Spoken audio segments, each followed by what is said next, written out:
So really the only people who could benefit for breathing correctly are people who breathe. So if you don't breathe, then you probably won't get much benefit out of learning how to breathe better.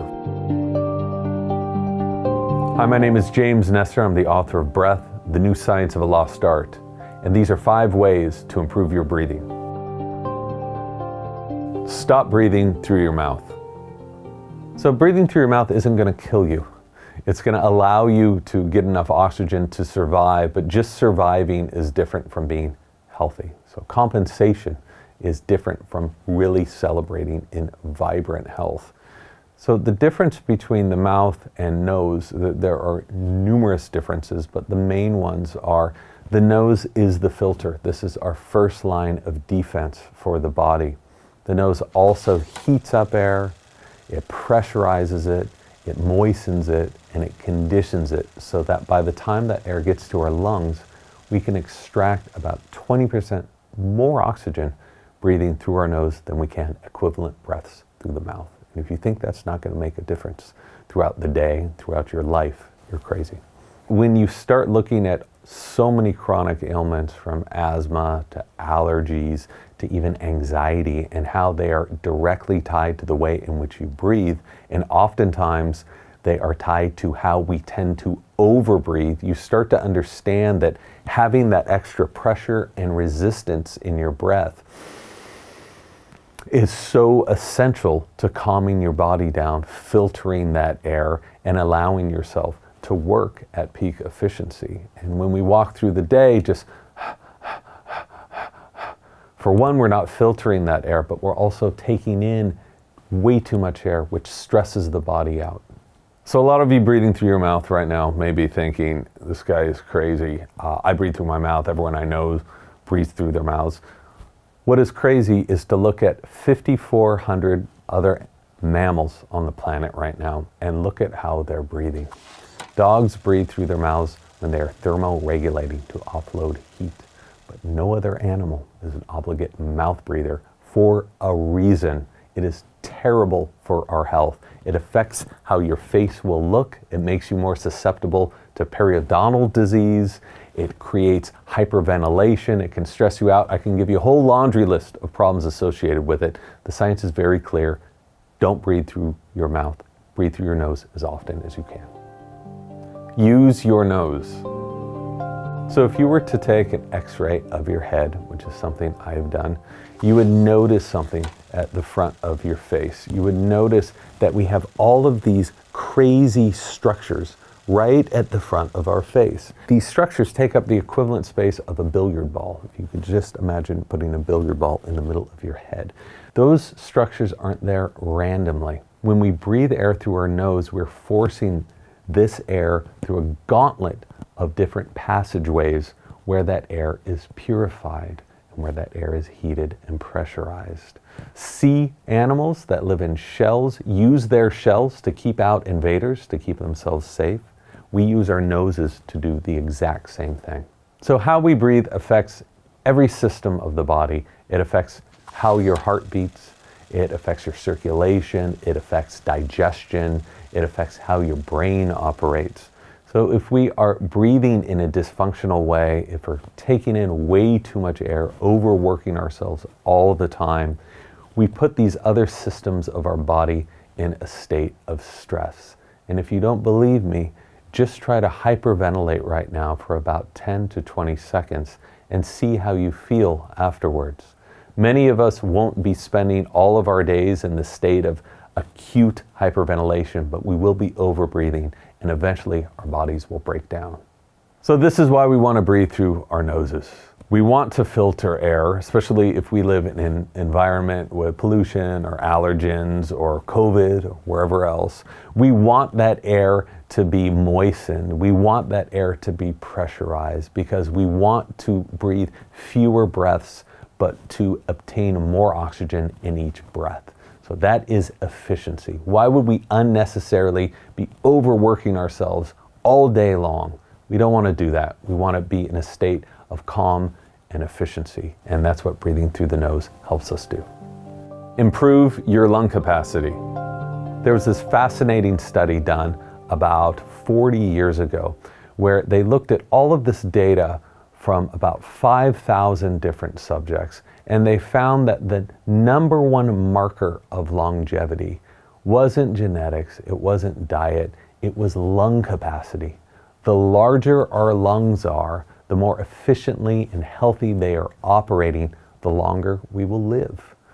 So how do you fix this if you have lungs that are ailing, or if you're older and your lungs start to shrink, which is what happens to everybody after the age of about 35? Well, you can fix it by breathing properly. And you can help yourself breathe properly by having proper posture and breathing very slow and low breaths. This isn't pushing it too hard. This is breathing in this almost imperceptible way, where you take very calm and controlled and rhythmic breaths. This helps you retain your lung capacity as you age, and it helps your body stay in a calm state and more efficiently get oxygen with each breath. So one of the things that you can do to improve your lung capacity would be to exercise. Even mild to moderate exercise helps us retain lung capacity. We can also do something called yoga, which was a technology of breathing before it had any vinyasa flows. So the yoga most of us are doing today was invented about 100 years ago. The original yoga was about sitting in a position and controlling your breath. So by controlling your breath and keeping flexible in this area, you can allow your lungs to inflate and deflate to their maximum potential. And that's exactly what we want to do throughout the day. Slow down. Inhaling and exhaling slowly have numerous benefits. One of those benefits is you are sending signals to your brain that you're in a calm state. So about 80% of the messages between the brain and the body come from the body to the brain. So if you are hunched over and stressed out and you're breathing like this, you are sending your brain alarm signals that there is a problem, that you need to be ready to fight or run away from something.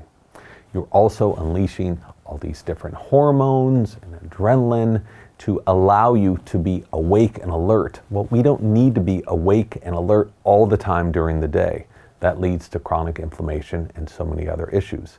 So by breathing slowly, you can take over these systems. You can control your nervous system in many ways to send your brain signals that you are relaxed and in a safe place. And when you do that, the rest of the body and the brain responds. The great thing about breathing is it's so easy. So when it comes time to slow down your breathing, you just simply slow down your breathing. For some people, that means breathing in to a count of about 3 and out to a count of about 3. Other people are comfortable with extending that, which is great. But one key little trick I like to use is to inhale to a count of about 3 and then extend your exhale to a count of about 6 or 8. When you do this, you further relax the body and you elicit a parasympathetic response. And you can measure this by measuring what happens to your heart rate when you tend to extend your exhales, measuring what happens to your blood pressure. And you can just feel it throughout your body as well. And this is something you can use anytime, anywhere. So slow down your breathing.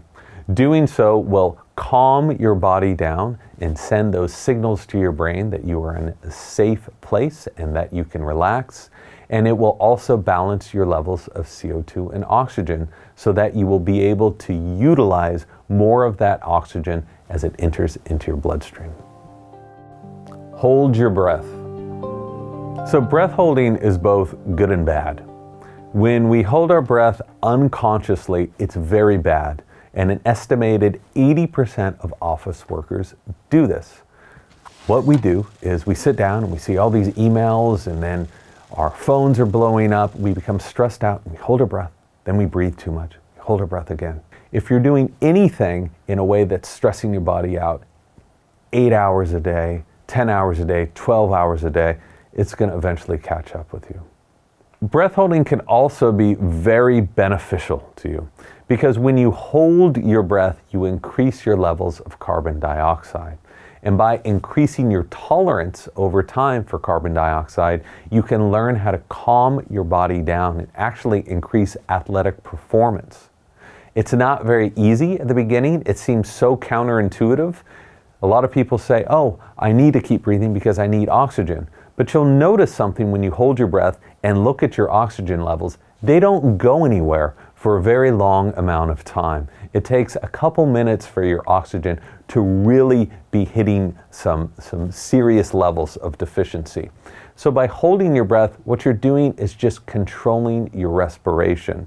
You're bringing yourself more deeply into your body, and you can then use those breath holds as tools to help you perform better or enter states of focus or even heat yourself up when you're cold. I think the number one thing I would like people to take away is that things don't have to be complicated in order for them to be effective and in some cases transformative. Doing very simple breathing tweaks throughout the day and even before sleep, before you study, before a workout can have a transformative effect. This seems impossible, it seems too simple to be true until you spend years looking at the science and until you talk to hundreds and hundreds of people who have helped take control of their own health and their own sicknesses by helping take control of their own breathing. That's what I've discovered, and I think you'll find the same is true for yourself. Thanks for watching. You can buy my book Breath on audiobook, ebook, hardcover, and paperback in the link below this description. And don't forget to subscribe to Penguin for more videos like this.